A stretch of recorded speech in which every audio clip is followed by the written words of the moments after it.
Okay, okay. Take your seats. Settle down. Settle down. Welcome to the Road to Concord 101. This class is about all things connected to the path of history leading from Mount Sinai to Lexington Green and the individual liberty and freedom of man. If you're in the wrong place, feel free to get up and go see the registrar's office about dropping this class, preferably before you meet the professor. In the event you do not already know this, your professor is Joe Bakanovic, and he has a bit of a reputation on campus. He is most definitely an acquired taste, but if you can learn to tolerate him, he will make you better at defending your position, whatever it may be. I'm T.A. Charlie. I'm here to help the professor, but more importantly, you.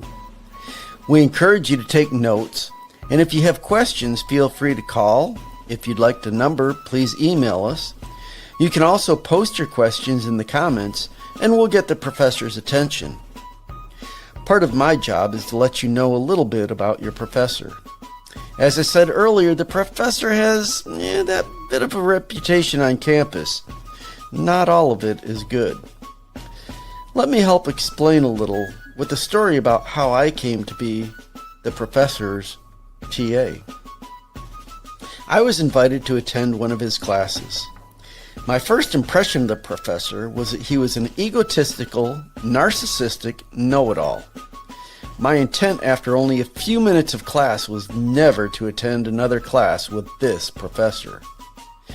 But after class, Professor Joe came up to me and thanked me for my class participation and told me that my perspective was valuable, and he asked me to keep coming to class. This actually took me back a little. To me, he seemed inconsistent. What was I to do? I decided to continue coming to his classes. As I did, I actually started doing what he does encourage students to do. Check behind him and see if what he is teaching is actually correct. I have done this over and over again, and generally speaking, I found what he teaches to be backed by sound, valid, and rational arguments from reputable sources. When I have challenged him and provided a sound, valid, and rational argument in opposition to his current position, he immediately changed his position and thanked me for correcting him. Why do I tell you all this? Professor Joe is a little rough around the edges, especially in the way he delivers his content.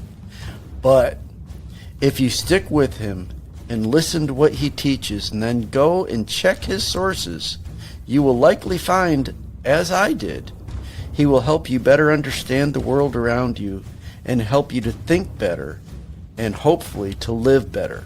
At least that is our hope. One last note. This class builds on itself. Therefore, it is important to attend class regularly. We will not always have time to go over previously covered material. If you are new, we suggest you watch our older classes. We've created playlists to help you with those things we feel are of special importance. Now, let's get started. Oh, wow. Charlie's still in show. What's up, Charlie? Oops. I forgot to take myself out. Good morning. It's Monday, October 27th. Got to get my glasses where I can read them. 2025. This is the Road to Concord. I am supposedly the professor. This could be one of those shows today that builds on itself. And if you have not been a regular classmate for the last few years, a lot of what I'm about to say today may not ring true in your ears. But if you have been in class for the last few years, I'm going to be doing another one of those shows where I knit things together for you. Before we get going, tomorrow will be a continuation of our show on the universal morality and natural law. And we'll start showing how it points to the existence of a God, and not just any God, but a specific God. Then Wednesday, we're going to continue our teachings on the New Covenant. We're going to go over the different types of covenant in the ancient Near East and the covenants that are in the scriptures. Thursday, we're doing our Halloween show. I was being a little creative today, I decided I'm going to call that one AI Elm Street. Hopefully that'll ring with some of you. And then on Friday, we're going to be doing chapters 23 and 24 of Dr. Heiser's Unseen Realm, our book study into his book. So today, title of today's show are my fears about Trump and Islam starting to come true. The sociologist in me and the historian in me is unsettled, to say the least. I'm still wrestling with that uneasy feeling that you get sometimes when you've learned to live in a high threat environment and something's just not right. You can't put your finger on it. You don't know what it is. I've had that feeling for a while now. It's been causing me a great deal of anxiety because in my life, I've never known that little sixth sense, that little tingling to be wrong. I just don't know what it is. I'm struggling with the suspicion that this time I'm going to get, even though I'm wide awake and looking, I'm going to get caught by surprise. But I have been paying attention because I'm hypervigilant right now, and that's one of the reasons I've been wearing out. You can't stay in a hypervigilant state of alert for indefinite periods of time. It wears on you. But I've noticed a few things, and I'm starting to really worry about our society globally, nationally, even locally.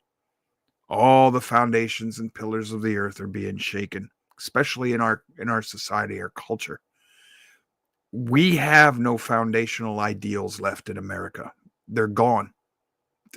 Tell me what our nation's founded on today. Not what it was founded on when it was first established in the late 1700s. What is it today? What are our foundational ideals? A corporate. Somebody asked you today, what's the American way? What would we say? And make sure you're not answering from your own little echo chamber. What would the nation say? We don't have common ideals anymore. We don't have any glue binding us as a nature, as a culture. Matter of fact, we don't have a common culture. The melting pot is gone. I was rewatching some old Saturday Night Live clips. Got a comment on the board from John Quest. Food stamps and government assistance. Yeah, that does seem to be. Communism and socialism do seem to be the way we're going. Greed and power. Yes, Clay Tolar. Yep.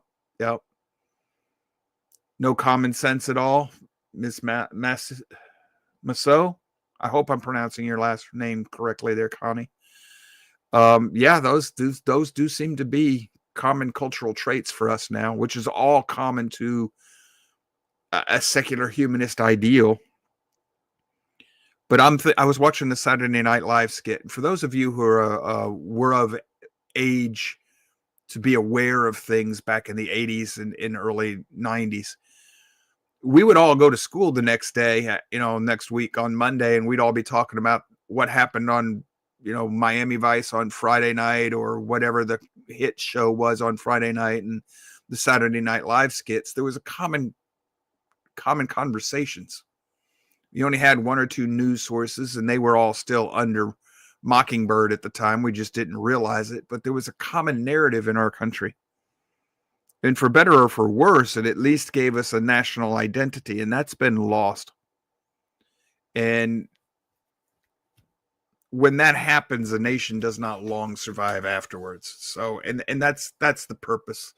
The folks who have been doing this have been doing it intentionally for several generations now, which, if nothing else, it tells us just how strong of a nation we once were. It's taken this long to destroy us and to convince us to destroy ourselves, and they still couldn't do it, so they had to import people to help them do it. That's what all the illegals are about. It's population replacement.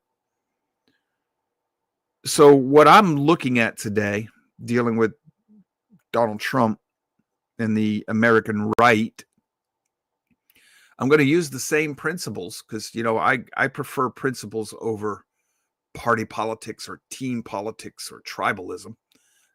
If you're going to pursue capital T truth, well, your principles are the guardrails by which you stay on the hunt for capital T truth. They keep you from going astray, getting lost in the weeds. So one of those my primary principles is look what they do. Look at what they do, not what they say. Unless, of course, they admit it, in which case you honor the threat, which is why I was screaming from the mountaintops and nobody in our world cared. But when Obama said we are 5 days away from fundamentally transforming the United States of America, I knew exactly what he meant because I had learned how to speak progressive. And in this case, it wasn't just progressive-ese. The progressives believed him too, and they didn't realize what he was actually saying. We'll get to that second half of the hour. Obama had something else that he was saying. He didn't mean we're going to become a socialist nation.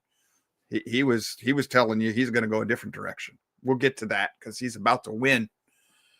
His plans are about to come to fruition, and his allies who put him into power, they're going to pay the price, just like I said they would. So I've been looking at what Donald Trump is doing and what the Republican Party is doing. And I see a right-wing version of Obama in Trump's actions. Oh my God, MAGA's going to have my head. Oh, well, what the heck? I don't care. And what do I mean by a right-wing version of Obama? Well, I'm lumping the left in with Obama, but yeah, that's exactly what Trump is doing. It's lawlessness on the right. It's just that MAGA's okay with it because this time it's their team doing the lawlessness, and it's lawlessness that works in their favor, that gives them what they want. And I'm starting to wonder if all of this is just a stalling tactic. If what Trump is doing is just enough red meat to his base to keep political clout and support to allow him to get away with what he's doing. What do I mean by what he's doing? Where are the deep state arrests? Well, we've got to get all our ducks in a row, so we've got an airtight case. Bull. You keep coming out saying, we found all the evidence. Well, then where's the duck walk? Where are the arrests? See, that's why I'm thinking this is all slow playing us. Just like what's-his-name did with the Russiagate hoax. He came out later and said, nothing to it. It was all fake after the election was over. He slow played it. He knew what he was doing. Oh, I can't remember his name. I can see his face in my head, but I can't remember his name. Y'all know I'm bad with names. He was the special prosecutor. Comment on the board from our AI here. So what about Epstein list? There you go. That's another one. Where are the Epstein perp walks? We convicted the man, put him in jail. Well, all of the people who are on that list that partook in his services are criminals. They're pedophiles. Why aren't they in jail? No, it wasn't Jack Smith. It was, I cannot remember his name. His father supposedly recruited Epstein. It's a little, got a Van Dyke like I wear, heavier than me. I can see his name. I just can't remember. Anyway, what I think we got here is a stalling tactic. Why do I say this? Well, for one reason, there have been no arrests. I keep hearing from Bongino and Kash Patel that they're going to do it. They're going to do it. They're going to do it. And all the MAGAs, talking heads on social media, that Trump's doing this. He's got the 4D chess going. He's playing this. No, he isn't. No, he isn't. He's stalling. He's stalling. Everything we need is already in the public realm. You can arrest Hillary Clinton for the exact same thing that they just arrested Bolton for. Mishandling of classified documents, government documents. So, yes, Mr. Zinker says the defensive line is doing what the defensive line does. Yes, holding the ground they've gained. Yes. There's been no arrests. They have the evidence they need. They have everything they need. The Republicans are still funding the deep state. No, they aren't, Joe. Yes, they are. They had all those cuts that Doge made. And then when they signed the continuing resolution, they put all of that money right back into place. All of it. So all of the good work Doge was supposed to have done, you wonder why Elon Musk got fed up and quit? Maybe Elon got red-pilled, really red-pilled, and found out that the red ain't no better than the right. Than the left, rather. The red and the blue, they're all the same. But the continuing resolution, it was for more money than what it was before. And now they're shutting down the government because they want another $1.2 trillion or whatever. And most of that money comes back to them. It doesn't go where they claim it's going. It comes back to them in kickbacks. So Trump is telling us he's not going to keep us in Ukraine. Well, then why is he supporting Lindsey Grahamnesty? What the heck is up with that? One of the worst, quote unquote, rhinos in the Republican Party has Trump's support continuously. I don't care what you say, Donald. I want to watch what you do. And when you start supporting people who are clear enemies of the United States of America and the United States people, that makes you a friend of my enemy, which makes you an enemy. If you're a friend of my enemy, you are an enemy. You're not my friend. There's no resolution on the voting issues. You know, Mr. Trump is saying his election was stolen from him. Well, then why haven't you done anything to fix the voting? Oh, well, we're trying to push laws, but the Democrats, it's always the Democrats. You're in the majority. You don't need a single Democrat to force this all down everybody's throat. You won't do it because you're the R's. You play defense. You make sure nothing is ever taken back once it's lost. Obamacare. Oh, Trump was going to get rid of Obamacare. He didn't. He did exactly what I told everybody he was going to do. He installed Trump Care. It still hasn't been fixed. And if you Democrats out there think that you fixed any of this, that this is all Republicans' fault, you just came off of 3-4 years where you were in the majority. You could have funded Obamacare into the future, written it into law, and therefore you wouldn't have had to have this shutdown right now because all that money would have already been allocated into the future. You didn't do that. You purposely didn't do it, so you have this weapon that you can hold over the American people. And they're saying that. They're admitting it right now.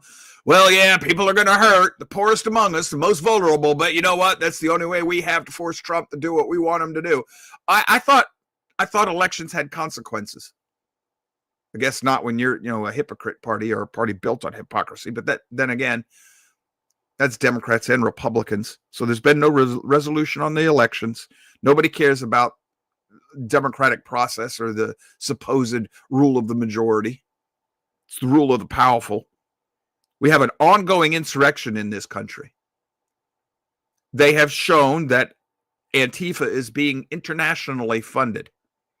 Antifa has openly declared that they are after the overthrow of the United States of America. I think his name's Daniel New. That man risked his life and got his butt beaten and put in the hospital so that he could bring us this evidence. He infiltrated their camps, Antifa's camps.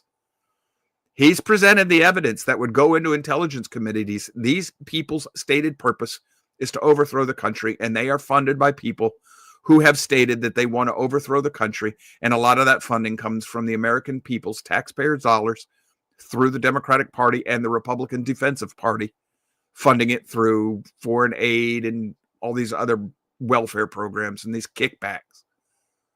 So that is an insurrection by definition, and Trump has done nothing about it. John Quest says congressional nuclear option. Screw that. Those people don't care. Andy New. Yes, Deltaros, that's his name. Thank you. So we have an insurrection going on, a real one.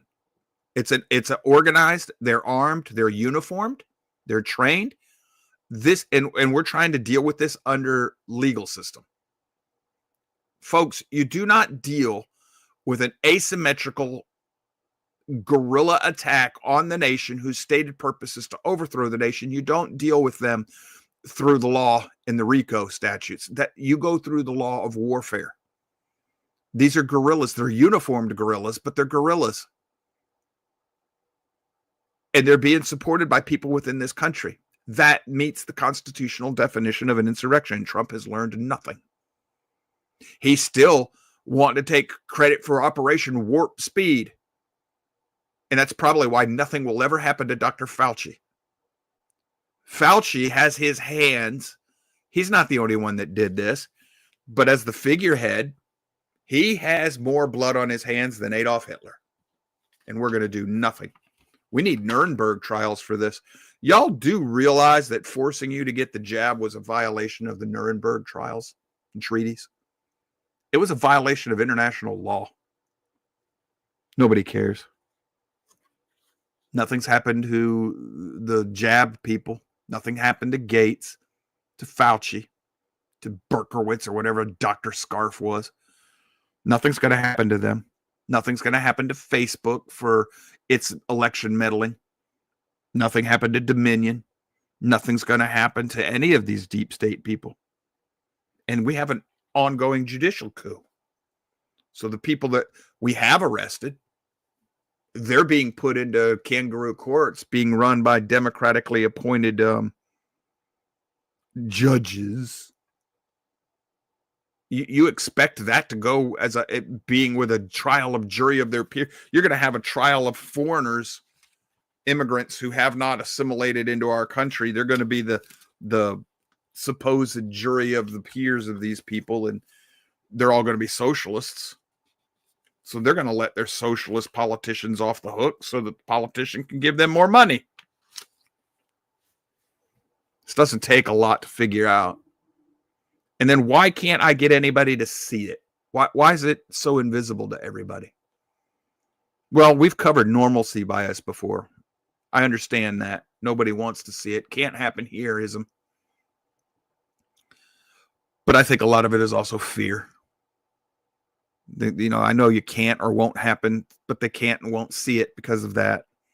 Once you admit what's happening, then you got to do something about it. Well, then we got to get off of our cushy little fat butts, go do something about it. And unfortunately, the generation that might have at one time done anything about this, Charlie, would you change the email address for me if you can?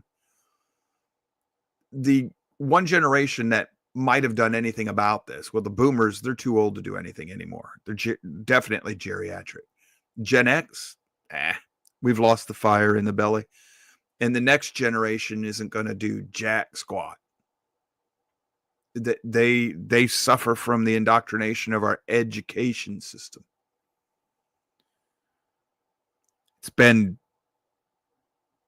Our country's been destroyed. Thank you, sir. We're a dead nation walking. We don't even realize it. The education system. I saw a meme on Facebook. It says I find it ironic that so-and-so running around with this expensive designer clothing and drinking their $10 coffee and typing about how awful capitalism is on a $1,000 phone, blah, blah, blah, blah, blah, blah. And I fired back and it was a liberal site I was on. And I don't know how that meme got on that site, but I fired back. I said, well, what's interesting or more interesting to me is that all of those people thought differently until after they went to college, where they were programmed and they paid to be brainwashed through the government system. Don't forget that the government nationalized the student loan program because that funds their overthrow through the teachers. You got media propaganda that supports all of this and defends it. And now we have AI, surveillance state, and social credit scores. All of this is coming up with a digital ID and digital money and currency. I mean, you've got George Orwell's 1984 coming together right in front of you. You're already in Aldous Huxley's Brave New World. And you've got 1984 coming together right in front of you. And all of this is going to give you echoes of the Mark of the Beast and ID chips and all this other good stuff. It just global upheaval on a scale that nobody's ever seen before. Aaron Spike says, when you send your children to Caesar to be educated, don't be surprised when they come back Romans. Very true. And why don't we see any of this happening? Well, we got tech worship in this country. We've got people who think this AI is going to be a wonderful thing. And the people who have started it, the gurus of AI, have been telling us it's liable to exterminate humanity. I mean, there were literally documentaries about this called the Terminator movies. Natasha says, isn't it digital ID already in effect in Texas? In certain parts of the country? Yes, it is. So we got all of this going on. And then you throw in the constant distractions, the news cycle that doesn't even last 24 hours anymore. There's no focus among the American people. One of the reasons shows like mine don't resonate with anybody is their attention span has been reduced to a Snapchat at the best. 90 seconds is a long attention span in this world today. So there's no focus. There's no attention span. You're not going to get any understanding from that. And with no understanding, there's no discernment within our people. No cultural unity. We have a tower of multicultural Babel. Diversity has destroyed us. Remember the story of the Tower of Babel? Well, they're unified and they have one language, and if we let them continue, there won't be anything they can't do. Which is why the powers that be, spirit of the age, if you want to, has always sought to reclaim the Tower of Babel. One people, one nation, one government, communism, global governance, New World Order, so that they can go back to being able to do whatever it is they want to do. Of course, they all want to be their own gods. And this is what I'm talking about. It's setting the stage for a civil war and or a left-wing backlash in the next election. Either way, it'll lead to tyranny. And I'm seeing this stuff in Trump. Now, I've told you before that I'm seeing Trump bring back the Monroe Doctrine.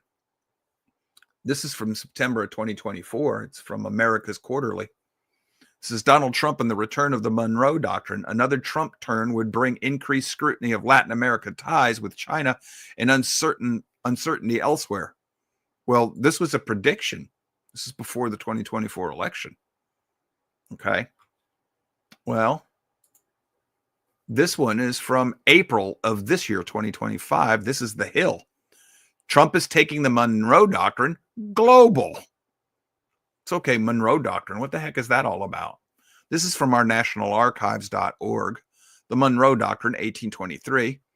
The Monroe Doctrine was articulated in President James Monroe's 7th annual message to Congress on December 2nd, 1823. The European powers, according to Monroe, were obliged to respect the Western Hemisphere as the United States' sphere of interest. President James Monroe, 1823 inaugural message, blah, blah, blah, blah, which warned Europe powers not to interfere in the affairs of the Western Hemisphere. And that led to all sorts of unpleasantness in our world. But there are people recognizing that Trump is doing that now, today. That's what Venezuela might be all about. He's been in Central America with this. We're meddling around in Argentina, a couple of other places in South America. Why? What American interests do we have down there? And I'm serious about this. What American interests? And let me ask you another question. Were you one of the ones upset when Obama bombed American citizens using drones in the name of anti-terrorism? Did that bother you? Because it bothered me. That was the execution of an American citizen without due process. And the left not only didn't have a problem with no due process back then, they didn't have a problem with executing an American citizen. And Obama did that to more than one American. Okay. You have marginally justifiable excuse there with the terrorism aspect. But what the heck are we doing blowing up and killing foreign nationals in their boats in international waters without a declaration of war? That's actually more lawless, technically, if you want to look at the Constitution, if you want to look at ideals and principles. That's more illegal than what Obama did. Because at least Obama killed his own people. But it's the war on drugs. We've been doing this for years. Then declare war. But they're not a national entity, so you can't. Oh. Then where do you legally get off killing them? It's like the war on terrorism. We're at war with terrorists too, but we can't define what a terrorist is. You can define a terrorist. That can be defined. We don't want to. There's no political will to do so. No, there's no. That's what I mean. We don't define it. It can be defined. Antifa is a terrorist organization. Yeah, we like to use these terms, but we don't like to define them, because then when you do something outside the confines of your definition, then you are lawless again. Well, if you're going to use a term that you never define and you act on it, then that's lawlessness too. Yeah, but You have plausible deniability then. Clay Tolar, don't have to declare war after some are declared terrorists. Well, yes and no. You do have to declare war if you declare them a terrorist. We declared war on ISIS and on Al-Qaeda, which technically mean, well, we didn't declare war on anybody. We didn't do a declaration of war. That's another thing. We haven't followed the Constitution since the Democrats took power in World War II. If we did, we'd have to declare war and we'd have to do more constitutional amendments. And we don't do that. We just act according to will and whim nowadays. But let's say we did this the way we're supposed to. And you declare war. Well, you can't declare war on Islam. Well, technically, yes, you can. Because Islam is a nation. It is. Well, Joe, it's a spiritual nation, but it is a nation. Every bit of it as much as Christianity is. But that's not the point of today's class. Not yet. Maybe next hour. Right now, let's say we're going to declare war on the Venezuelans because they're drug dealers. What terrorism have the drug dealers done? Murder to defend their drug trade. Yes, I see what time it is. But what terrorism? And if we declared war on them, then what you would actually do is declare war on Venezuela for harboring them and giving them aid and comfort. And then you declare war on the nation and go after them. We don't want to do that. That's not what we're going to do. The next hour, I want to talk to you about the second half of my concerns for today's show. Something I warned you about that's actually happening right now. And we'll see you in 3 minutes.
All right, welcome back.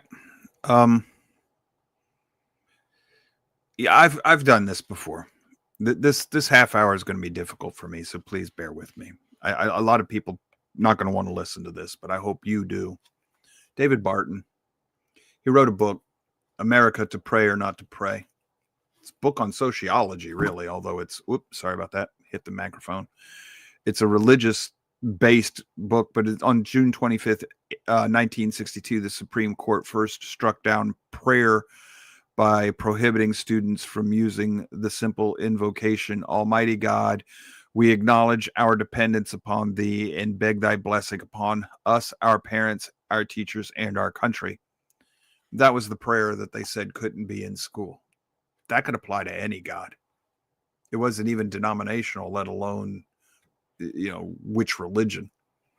And since then, all of the social indicators that we sociologists have been told to look for that show a strong or weak country have gone crazy. Our SAT and SAT scores, our public education scores are in the tank. Divorce through the roof, STDs through the roof, suicide through the roof, teen pregnancy, delinquency, dropping out of school through the roof, violence and crime through the roof. There was a letdown on some of those numbers in the late 90s, early 2000s or whatever, but that was found out because of abortion. The number of people who would have otherwise been alive to commit these crimes, there wasn't enough of them. But when you accounted for the drop in population of native-born Americans, the increase was still there. And I told you, another book by Lutzer, When a Nation Forgets God. And I was just going through the chapters on that one, and it was reminding me. Said when God is separate from the government, judgment follows, judgment by God. It's always the economy. That which is legal might also be evil, which is the reason for our Tuesday series. Propaganda can change a nation. Yeah, Mockingbird has done that. Mockingbird and MK Ultra. Parents, not the state, are responsible for a child's training, not according to progressives. Ordinary heroes can make a difference. And we must exalt the cross in the gathering darkness. This is about what happens when a nation forgets to do those things. And that's what happened in Germany, 1920s, 1930s. And we're following that path, folks. We're at the almost very end of their trail. I'm waiting to see whether we're going to go communist or fascist. We're going one way or the other. We're not staying the way we are. Then I've taught this book to you, Communist Infiltration of American Churches, 1887 to 2012. It's just a little small, thin little booklet. If you're in the Southern Baptists or ever were in the 80s and 90s, did you know that your money that you were donating to your church, part of it was going to fund the Sandinistas, the communists in Central America? The godless people. Then I brought this one to you, Manning Johnson, Color, Communism, and Common Sense. This book was published in the 1950s. The chapters here are In the Web, Subverting Negro Churches, which used to be very strong. Red Plot to Use Negroes. I'm going to turn them into a voting base and they'll vote Democrat forever and ever. Amen. That's part of what he's talking about. The Bane of Red Integration, Destroying the Opposition, The Real Uncle Toms, Creating Hate, Modern Day Carpetbaggers, Race Pride is Passé, Wisdom is Needed. This is about color revolutions before people understood what a color revolution is. And it's not necessarily color of your skin, but it is using racism to help bring about the revolution. And then this book by David Horowitz. This one is The Dark Agenda, The War to Destroy Christian America. Why is it? Why is it that Christianity and Judaism is under attack globally and no other religion? No other religion. Why? Now, I've told you before, I'll share this book with you in a minute. I've told you about this book many, many times. It's also by David Horowitz. It's 2004. Unholy Alliance. Oh, boy. This one told us that the stories I'm seeing were coming. Stories I'm seeing in the news. Zoran Mamdani defends his Muslim faith amid racist, baseless attacks. The emotional speech against Islamophobia from the New York City mayoral race for frontrunner comes a day before early voting begins. First of all, how is it that that man's not white? If I take the people in the background of this picture out of there, how is it that he's not a white man? He is Semitic, which where most Caucasians come from is the Semitic people. Iran means Aryan white boys.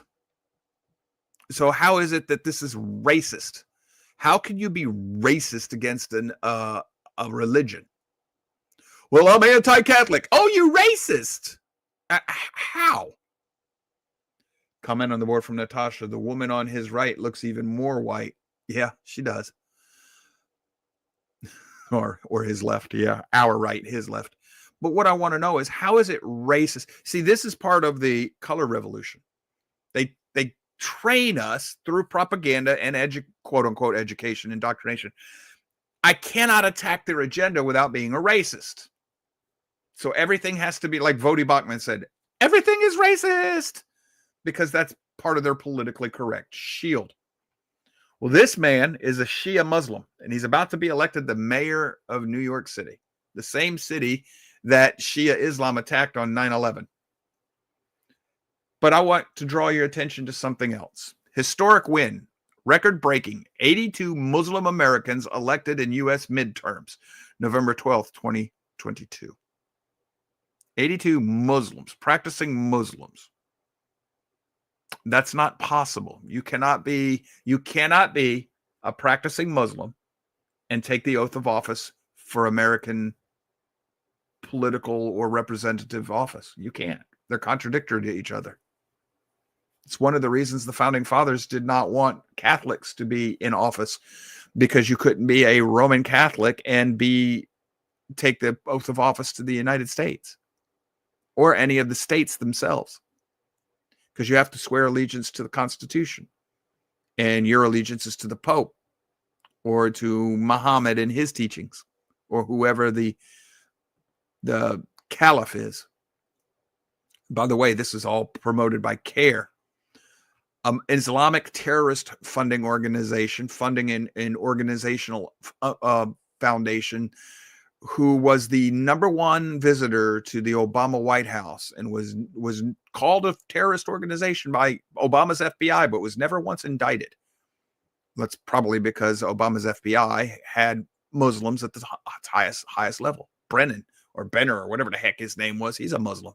He was put in charge of the CIA at one point.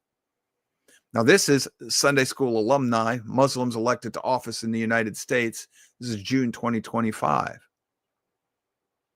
And they're going to go over all the different places that these Muslims were elected and how many are in office in the different states right here. 235 total in the states. It goes who they are. And why is this a problem, Joe? Well, American Muslims elected official. This is 2023. This is a CARE directory. They're telling you where to find them all. There's even more now. Islam is taking over the country, folks. Why is that a problem? UK leftists to Muslim demonstrators. We're on the same side, bro. Muslims, no, we're not. That's what they answered. This is about what's going on in the United Kingdom. The United Kingdom's left, and here's all the stories and everything. This is from Jihad Watch. You have to understand that the left, the unholy alliance, radical Islam, and the American left, the left was like, we want their money and their political clout. We'll deal with those goat herders later with their backwards religion. Come on in, boys. So they helped take over the country, the United States. Problem is, Islam has got nothing in common with the radical left. The idiots on the left thought, well, the enemy of my enemy is my friend. No, the enemy of your enemy is not necessarily your friend. We learned nothing from World War II. Russia was the enemy of the Nazis, but Russia was not the friend of the Western Allies. Nobody cared. Churchill just wanted to win the war, so he was going to embrace the devil. This is how we ended up with a two-party system. The enemy of my enemy is my friend. So we go to this site. This is also by a Muslim site. This is ING or whatever. A close look at Sharia in the United States. This is what is Sharia. And you click on these things and it tells you all of this stuff. Go down here, Sharia law in the United States. And it says, isn't it un-American to follow Sharia law in the United States? Let's click on this. The American way, as enshrined in the religious clauses of the First Amendment of the U.S. Constitution, protects freedom of religion and religious practices. It allows religious and secular groups to follow any way of life so long as it is voluntary and they respect the rights of others. America has always had numerous religious groups who follow their own sacred laws and lifestyles: Catholics, Jews, Baptists, Amish, Buddhists, Quakers, etc., etc. American Muslim practices Sharia on a voluntary, private basis in a manner similar to Catholics who obey the magic. Folks, they're saying Sharia law is constitutional under the First Amendment. Only Sharia law allows them to rape your wives and children and to murder their females for not dressing in a burqa where only you can see is their eyeballs, or for flirting with a non-Muslim man. They can be murdered, honor killing. That's Sharia law. This is propaganda, and it's taking hold in the United States of America, and it's starting to become a part of our country. And how do they get away with this? I've told you this before too. What makes Islam so different? It's deception, lying, taqiyya. Right here, Muslim scholars teach that Muslims should generally be truthful to each other, unless the purpose of lying is to smooth over differences so Muslims can lie to Muslims to make things all nice again, or gain the upper hand over an enemy. That's even within Islam. There are several forms of lying to non-believers that are permitted under certain circumstances. The best known being taqiyya, which is a Shia name. These circumstances are typically those that advance the cause of Islam, in some cases by gaining the trust of non-believers in order to draw out their vulnerability and defeat them. That's what's going on in this country now. If you think that Mamdani is a communist or a socialist, you're out your back crap tree. He's lying to people to get elected. You're about to get Sharia law in New York City. Here are all the passages in the Quran that allows you to do, command you to lie. And then here in the Hadith, just like I've tried to teach this class before. Hopefully that you're aware of this. You remember some of these things so that you won't be caught unaware when this stuff starts happening in our country. So this was in 2004. This book, Infiltration, How Muslim Spies and Subversives Have Penetrated Washington, Paul Sperry, 2005. I've read it. That was 2004, 2005. 2010, How Obama Embraces Islam's Sharia Agenda. It's just a little bitty book.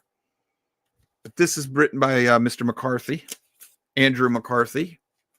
He knows what he's doing. He knows what he's saying. He's a well-researched man. He understands this stuff. And he understood, same thing I did.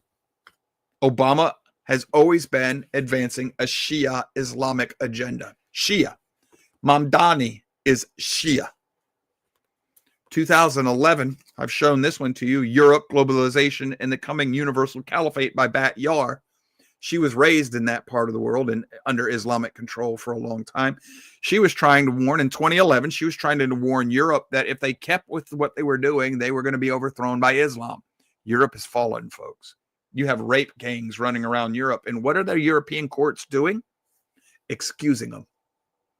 Blaming the French and Danish and Swedish women for being raped and not doing anything to the rapists. Have you been keeping up with any of that? Have you even been watching? Do you even know about it? The control factor, our struggle to see the true threat, Bill Siegel. This is from, what was it, 2012.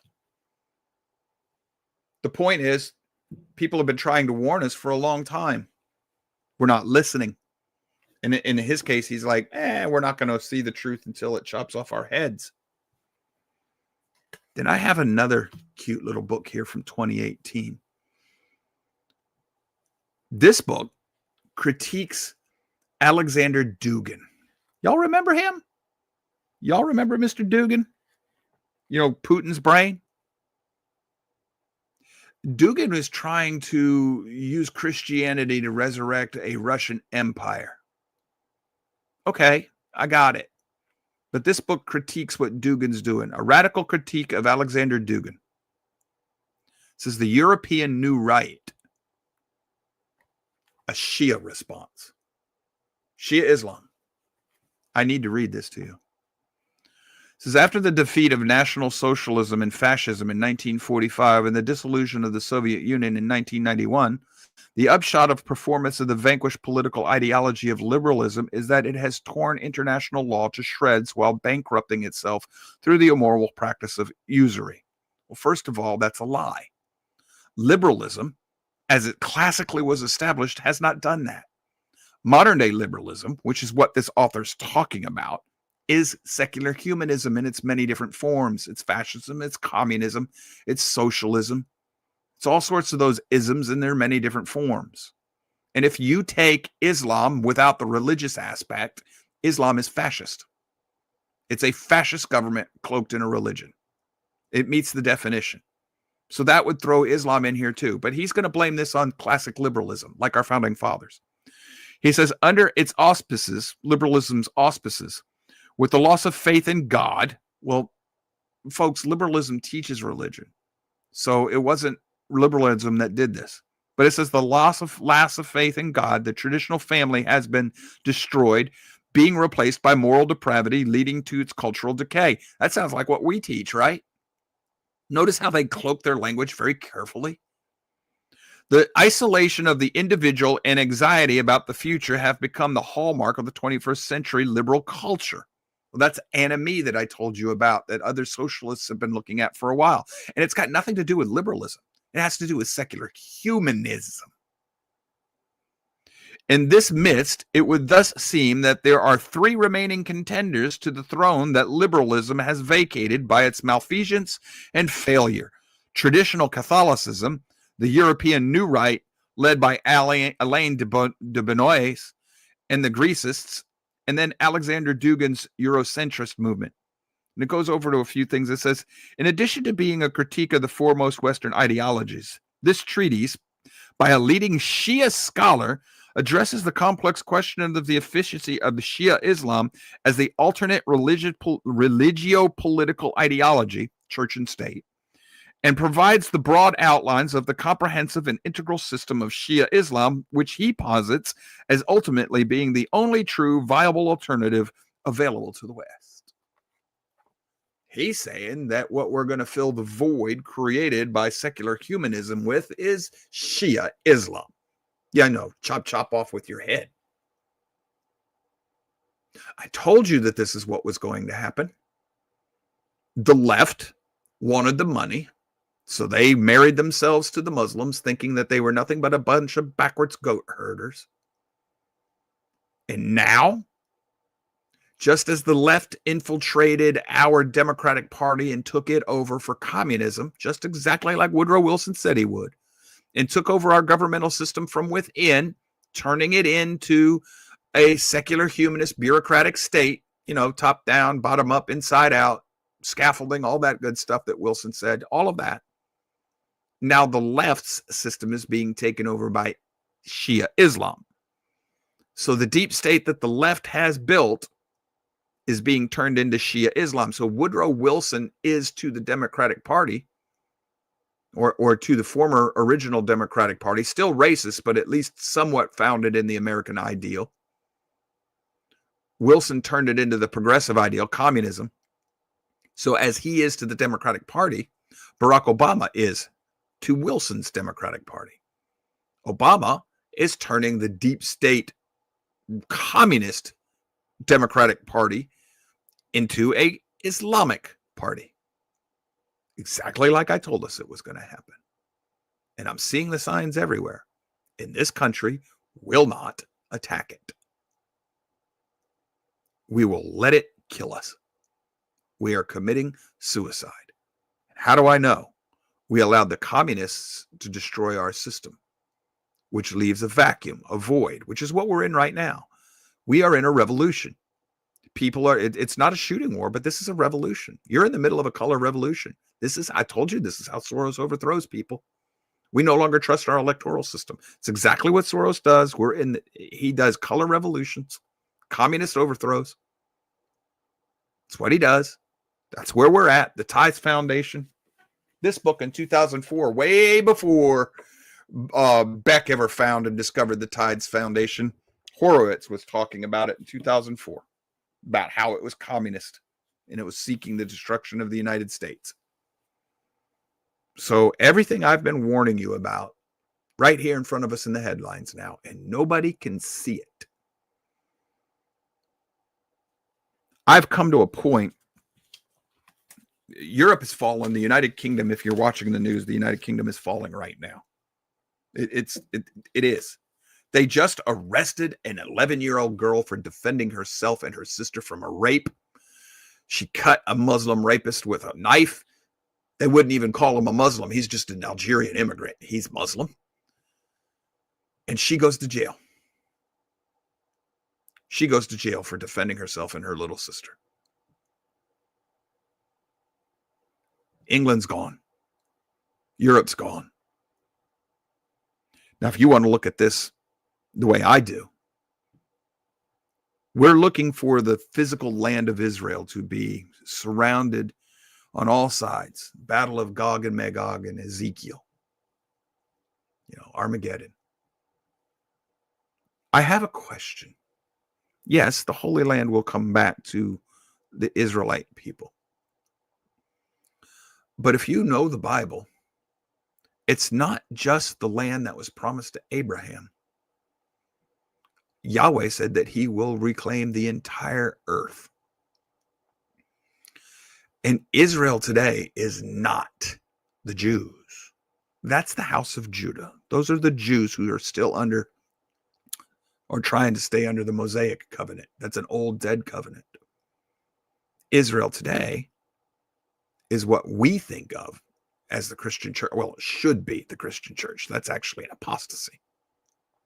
Israel today is the remnant that we would think of today as Messianic believers.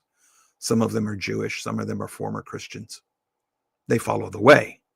It's a remnant. It's a small group of people, but they are global in reach and they have no boundaries. They are in every nation. So if I'm looking for Israel to be surrounded about by then peoples and nations named in Ezekiel, all Muslim today, everyone. And I'm looking for half of Jerusalem will be conquered and its women raped and pillaged and plundered. Everybody's looking to the Middle East for Israel to be the one attacked. But that prophecy says it'll happen against unwalled cities, meaning unprotected. There are no unprotected cities in the nation of Israel, in the physical nation of Israel in the Middle East. But spiritual Israel is undefended. Everywhere that Yahweh's true remnant lives and resides right now, we don't have defensive walls up. We're not defending ourselves. And our women are literally being plundered and raped. We're being plundered by the Muslims and our women are being raped. Spiritually, if you understand that the globe is being reclaimed under the kingdom, the gospel, the kingdom of Yahweh, the whole globe is being reclaimed. And that his kingdom is now borderless, spiritual, and global. If you understand it that way, you and I are in the battle of Armageddon, Gog and Magog. We're in it now. And we don't see it.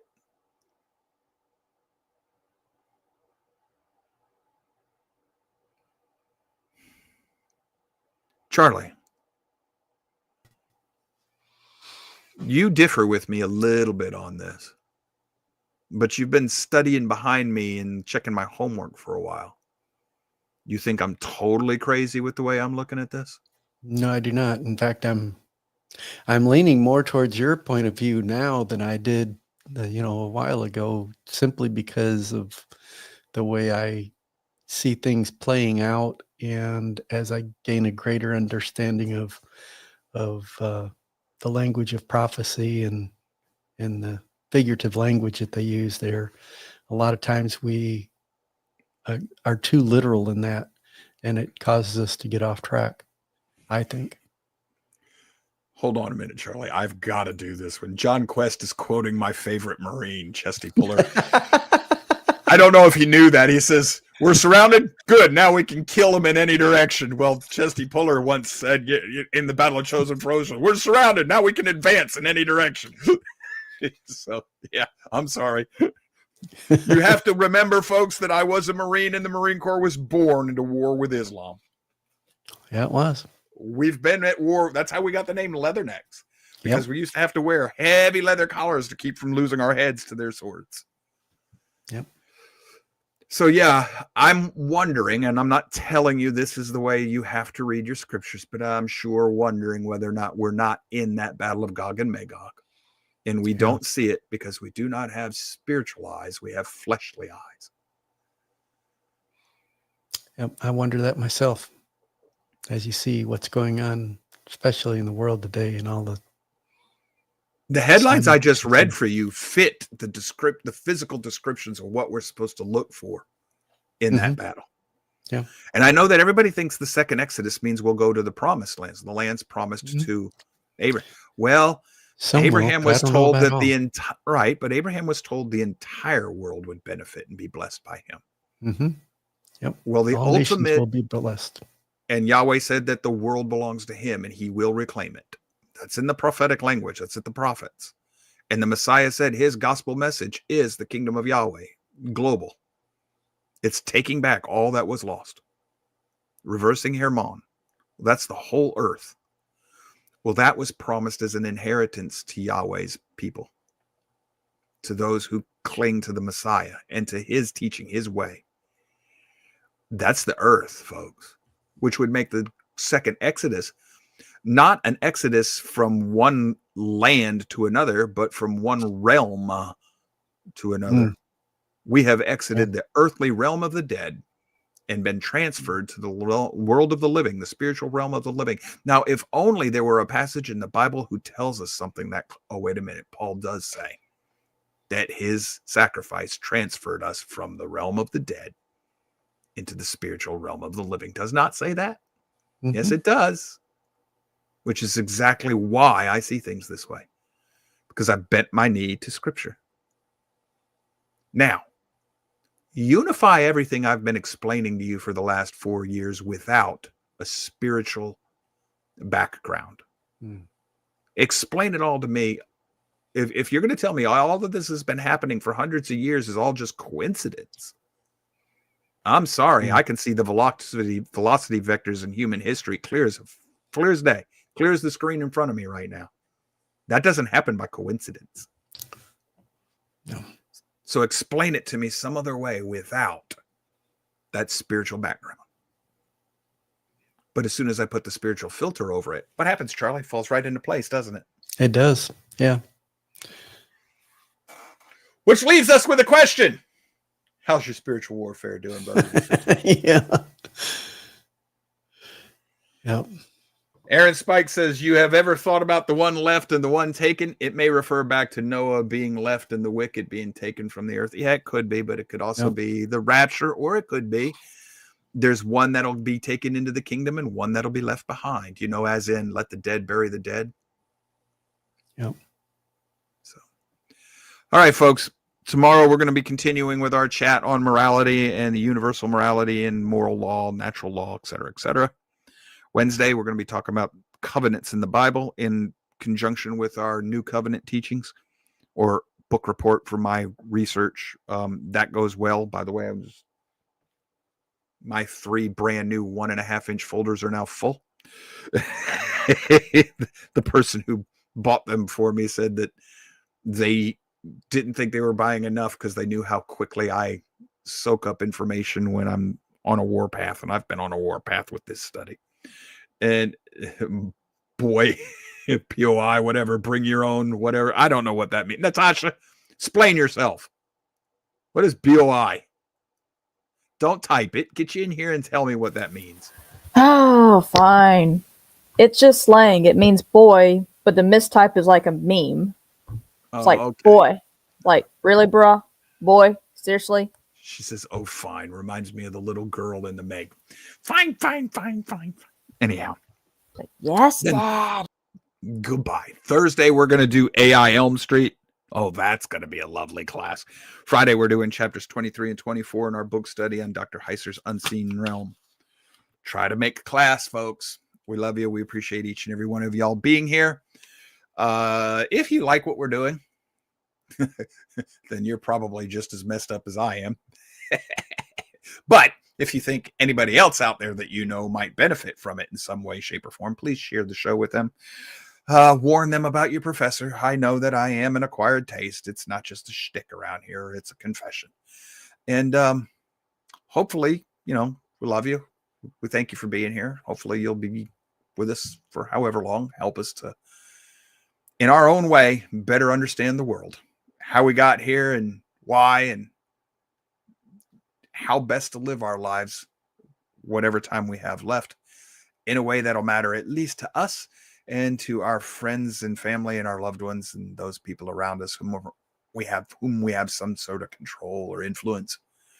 That's the whole purpose of this show, just to better understand life. Yes, it's a biblical worldview here, but there's a reason I chose that, because it works. I roll with whatever the evidence points to.